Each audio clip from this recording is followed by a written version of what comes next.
Seorang mantan terpidana pembunuhan Vina Cirebon, Saka Tatal 23 tahun, menguak pengakuan mengejutkan.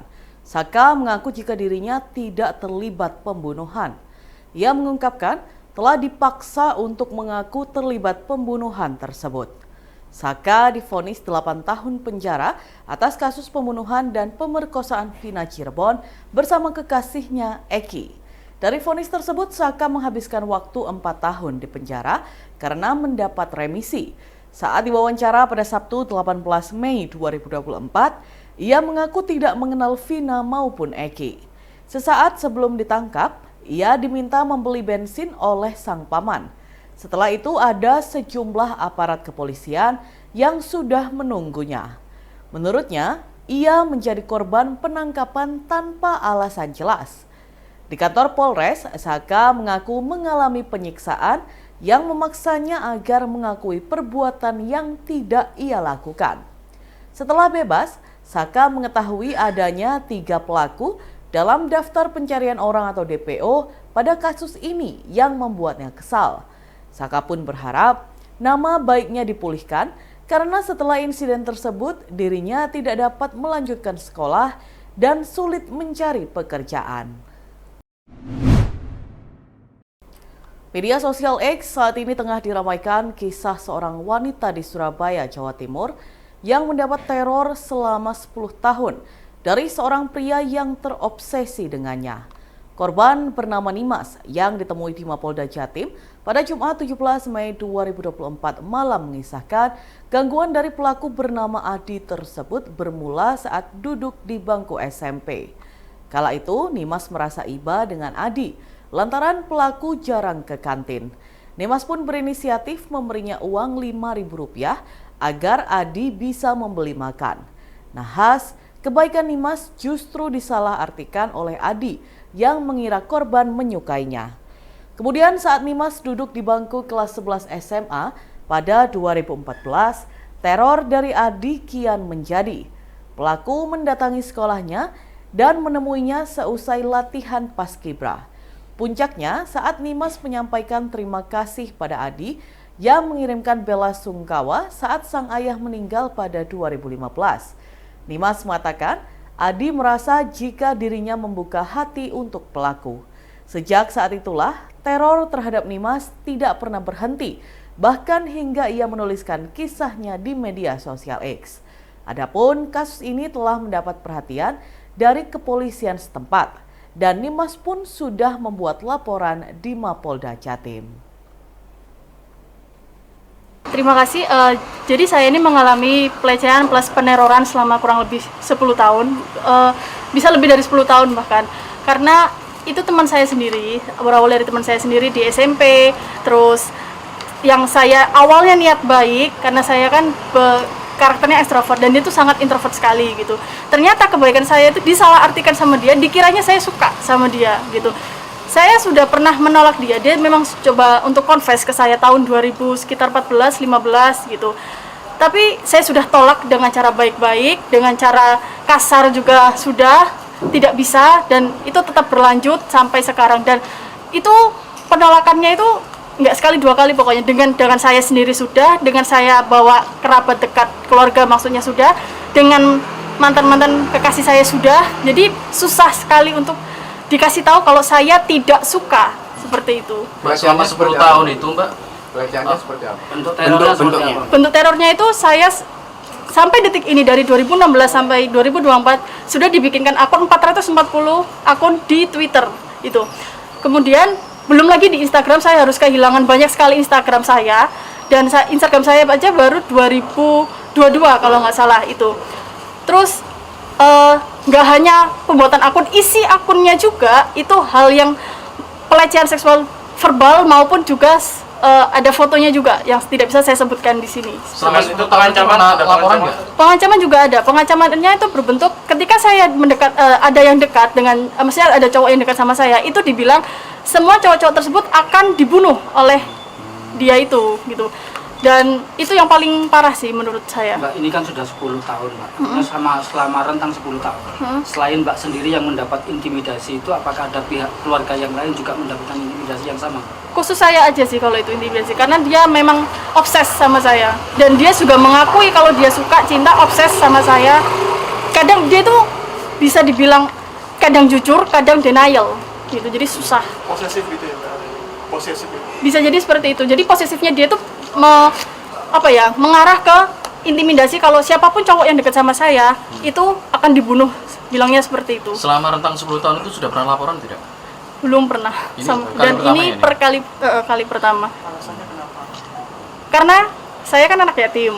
Jadi saya dan almarhum ayah saya adalah nahkoda buat saya. Jadi saya nggak tahu arahnya kemana, kalau katakanlah kalau secara fisik tuh lapor kemana, prosesnya gimana, ataupun ada bimbingan maksudnya secara mental, terus nasehatin saya lah sebagai anak atau bagaimanapun tuh saya nggak ada gitu. Sedangkan ibu saya perempuan, justru saya yang harus melindungi beliau gitu.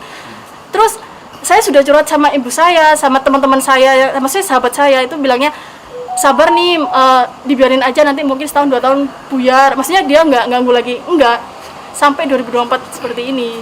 Mbak, gangguan itu selain lewat media sosial, pernah datang ke rumah juga nggak? Pernah. Jadi yang paling terburuk dari semua rentang waktu itu 2018. Jadi 2018 tuh dia pernah ngelempar jam tangan mati sama ada surat cinta. Saya bakar di jam 6 pagi karena dia ngirimin itu. Yang kedua, dia pernah di jam 1 pagi hanya berdiri sampai di jam 3 sampai jam 4 subuh gitu. Yang ketiga, dia itu akan OTW ke rumah saya, tapi saya cegah di masjid, di depan masjid dekat rumah saya gitu. Dia, kenapa kok saya semua bisa tahu? Karena dia sebelum datang ke rumah saya itu selalu nge-tweet kayak, nih mas, aku mau OTW ke rumah kamu ya gitu, cantik kamu di rumah kan, kayak gitu.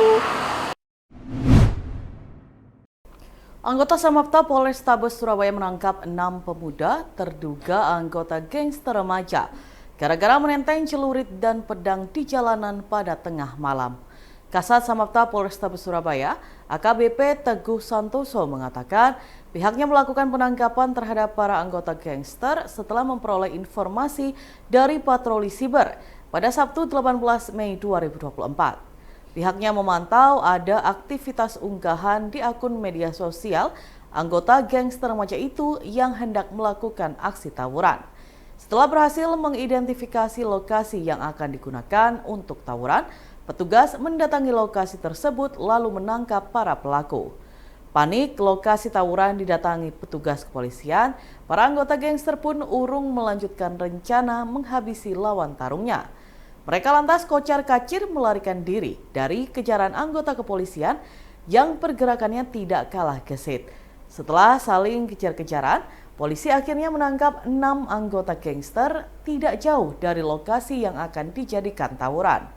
6 pemuda itu diamankan di kawasan Jalan Jojoran 3, Surabaya setelah dikejar oleh petugas kepolisian. Saat para pemuda digeledah, petugas berhasil menyita 2 celurit dan sebuah pedang. Pasukan pendudukan Israel kembali kehilangan sejumlah tentaranya. Brigade Al-Qassam mengklaim mereka berhasil membunuh 15 tentara Israel pada Sabtu 19 Mei 2024. Ke-15 tentara Israel ini tewas setelah terlibat bentrok sengit dengan perlawanan Palestina di Rafah, jalur Gaza Selatan. Al-Qassam mengatakan bahwa para pejuangnya menargetkan serangan pada sebuah rumah di lokasi tersebut. Tak disangka, rumah itu digunakan sebagai tempat berkumpulnya IDF dalam jumlah banyak. Padahal dilaporkan sejumlah besar tentara Israel dilengkapi dengan peralatan canggih, yakni perangkat anti-personel Ra'adiyah dan alat peledak personel. Sementara Brigade Al-Qassam menyerang menggunakan senapan mesin ringan dan granat. Brigade Al-Qassam juga menembak helikopter Apache di Jabalia.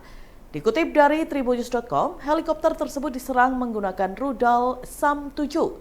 Dari video yang mereka bagikan, terlihat kepulan asap di langit setelah Al-Qassam meluncurkan serangan.